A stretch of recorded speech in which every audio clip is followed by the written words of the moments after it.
بسم اللہ الرحمن الرحیم الحمد للہ رب العالمین۔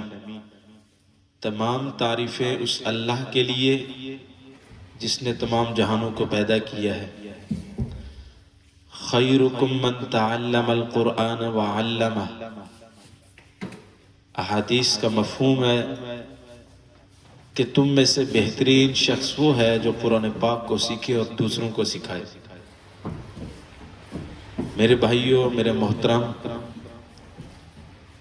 میری آج کا اس ویڈیو کو بنانے کا مقصد ان بچوں کی حوصلہ افزائی کرنا کہ جو بچے تلاوت کے لیے مشق کرتے ہیں، نعت کے لیے مشق کرتے ہیں، تقریر کے لیے مشق کرتے ہیں، یا وہ بچے جن کے دل میں شوق ہے کہ سٹیج پر مجھے داد ملے، سٹیج پر میرے لیے سبحان اللہ کے القابات نکلیں، ماشاءاللہ کوئی میرے لیے بولے۔ یہ ویڈیو ان بچوں کے لیے ہے، ان حضرات کے لیے ہے، خاص کر کے مدارس کے طلباء، اسکول کالجز کے طلباء۔ اور اس ویڈیو میں تلاوت اور نعت خواں حضرات کے لیے، خاص کر کے تلاوت کے بچے، کیونکہ میرا فن تلاوت ہے، تو اس لیے میں ان بچوں کی حوصلہ افزائی کرنا چاہتا ہوں کہ دیکھیں، ہر بندے کی یہ چاہت ہوتی ہے، ہر بچے کی یہ چاہت ہوتی ہے کہ جب میرا نام آئے سٹیج پر اور پھر جب نتیجہ ہو تو سب سے پہلے نام بھی میرا آئے کہ یہ بچہ اول پوزیشن میں آیا ہے۔ تو اس کے لیے میں آپ کو 3-4 چیزیں بتاتا ہوں، آپ ان پر عمل کریں۔ میں آپ کو گارنٹی دیتا ہوں اول پوزیشن آنے کے لیے کہ آپ کی پوزیشن اول آئے گی۔ لیکن ویڈیو پوری دیکھیے گا، جب میں بات کر لیتا ہوں، بیچ میں بتا دیتا ہوں، تو پھر مجھے دوست، میرے بھائی مجھے کمنٹس کرتے ہیں کہ قاری صاحب یہ بات آپ نے نہیں کی ہے، حالانکہ میں نے اس ویڈیو کے اندر وہ پوری بات بتائی ہوتی ہے، لیکن جب آپ سکپ کر لیتے ہیں، اس کو لاسٹ پہ پہنچ جاتے ہیں، بات بیچ میں رہ جاتی ہے، تو پھر اس وقت یہ میرا قصور نہیں ہے۔ تو چلیے، ان بچوں کے لیے سب سے پہلا کام آپ نے کیا کرنا ہے کہ جن بچوں کے دل میں شوق ہے کہ بھائی میں تلاوت سیکھنا چاہتا ہوں، میں ایک ایسا قاری بننا چاہتا ہوں، یا میں ایک نعت خواں بننا چاہتا ہوں، تقریری مقابلے میں اول پوزیشن حاصل کرنا چاہتا ہوں، تو بھائی سب سے پہلے گلے کو صاف کرنا ضروری ہے۔ سب سے پہلے گلا کیسے صاف ہوگا؟ ایک بات اس کی تشریح میں کر لیتا ہوں۔ گلا کیسے صاف ہوگا؟ دیکھیے،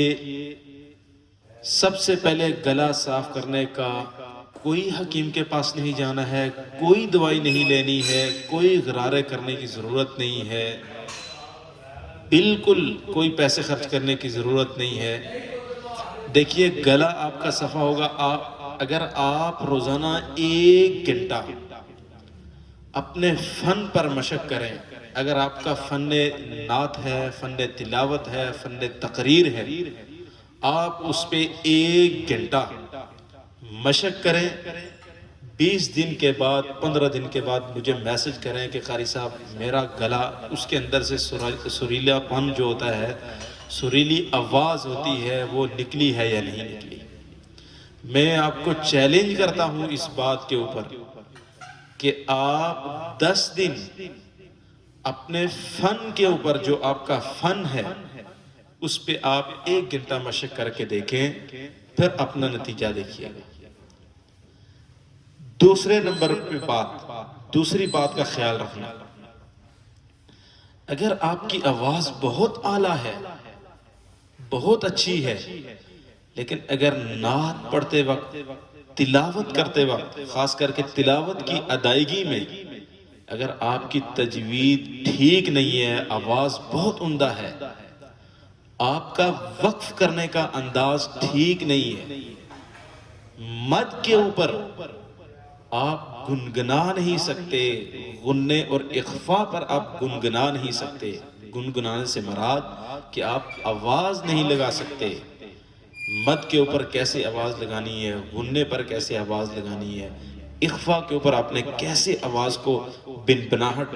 وہ ایک آواز، سریلی آواز نکالنی ہے، اگر یہ چیز آپ نہیں کر سکتے تب بھی آپ جو ہے نا اس آپ کے نمبر کم آ سکتے ہیں۔ تیسرے نمبر پہ جس چیز سے ہمارے نمبر کم آتے ہیں کہ بھائی ہم تلاوت کر رہے ہیں، نعت پڑھ رہے ہیں یا تقریر کر رہے ہیں، اگر تلاوت کر رہے ہیں تو ہم ایسے جھوم جھوم کے کر رہے ہیں اور ہمارے ماتھے پر اس طرح کے بل آ رہے ہیں، یا منہ کا ٹیڑھا کر دینا، ٹھیک ہے، اور اتنا ہل ہل کے پڑھنا کہ مائک بھی نیچے گر جائے، اس کی وجہ سے اگلا بندہ آپ کے نمبر کاٹ سکتا ہے۔ نمبر 3 کہ جو ہمیں ٹائم ملا ہے اس ٹائم سے اوپر ہم اپنی گاڑی کو لے جاتے ہیں، جس کی وجہ سے ہم فیل ہو جاتے ہیں، اور ہمیں یہ نہیں پتا چلتا کہ میں نے بریک کیسے لگا دیا۔ مثال کے طور پر ایک بندے کو ہم نے یہ کہا کہ بھائی آپ نے 1 کلومیٹر پر بریک لگانی ہے، وہ پیچھے سے اتنا دوڑتا ہوا آ رہا ہے اور وہ 1.5 کلومیٹر کراس کر کے اگر بریک لگاتا ہے تو اس میں ہمارا تو قصور نہیں ہے نا بھائی، اس ڈرائیور کی غلطی ہے۔ دیکھیں، ایک نعت خواں ہے یا ایک تلاوت کے فن میں ہے یا ایک تقریر کے فن میں ہے، جب اس کو پتہ چل جائے کہ میرے 5 منٹ مکمل ہونے والے ہیں، 6 منٹ پہ میرے نمبر کاٹنا شروع کر دیں گے، تو وہ 5 منٹ سے پہلے اپنی تلاوت کا اس طرح کا انداز بنا لے کہ دوسرے لوگ سمجھیں کہ آپ وقف کر رہے ہیں، مطلب اپنی تلاوت کو لپیٹ رہے ہیں۔ اور تیسرے نمبر پہ ایک بڑی خاص چیز میں اپنے ان بھائیوں کو بتانا چاہتا ہوں، یہ ساری چیزیں میں آپ کو جو میرے اساتذہ نے بتائی ہیں میں وہ بتا رہا ہوں آپ کو، اس میں میرا کوئی کمال نہیں ہے۔ دیکھیں، اگر کوئی بڑی آیت پڑھتے ہیں نا تو اس بڑی آیت کے درمیان میں ہمارا سانس ٹوٹ جاتا ہے اور پھر ہم شرمندہ ہو جاتے ہیں۔ ارے بھائی، آپ اتنا لقمہ لیں جتنا آپ گلے سے اس کو نگل سکیں، اتنی آیت آپ لیں جتنی آپ پڑھ سکتے ہیں۔ ہاں، اگر آپ کے اندر اتنا فن ہے کہ اگر آپ بڑی آیت آپ نے پڑھی ہے، 2 آیات آپ نے اکٹھی پڑھی ہیں، لیکن آپ میں اتنی مہارت ہے کہ اگر وہاں پہ درمیان میں آپ کا سانس ٹوٹ جاتا ہے تو آپ اس انداز کے ساتھ وقف کریں کہ اگلے بندے کو یہ نہ پتہ چلے کہ اس نے وقف کیا ہے یا سانس ٹوٹا ہے، اس نے وقف کیا ہے یا سانس ٹوٹا ہے اس کا۔ یہ چیزیں بڑی ضروری ہوتی ہیں۔ تو میرے بھائی، انشاءاللہ نیکسٹ ویڈیو میں آپ کو مزید چیزیں بتاؤں گا۔ یہ بہت سارے کم لوگ ہیں یار جو نہیں بتاتے، ٹھیک ہے؟ تو انشاءاللہ میں اگلی ویڈیو میں آپ کو بتاؤں گا کہ سانس کو کیسا لمبا کرنا ہے، سانس کو کیسا لمبا کرنا ہے، وقف کیسے کرنا ہے آپ نے۔ انشاءاللہ پھر یہ ساری چیزیں آہستہ آہستہ میں آپ کو بتاتا رہوں گا۔ میں ہوں آپ کا ٹیچر قاری گفتار احمد۔ السلام علیکم ورحمۃ اللہ وبرکاتہ۔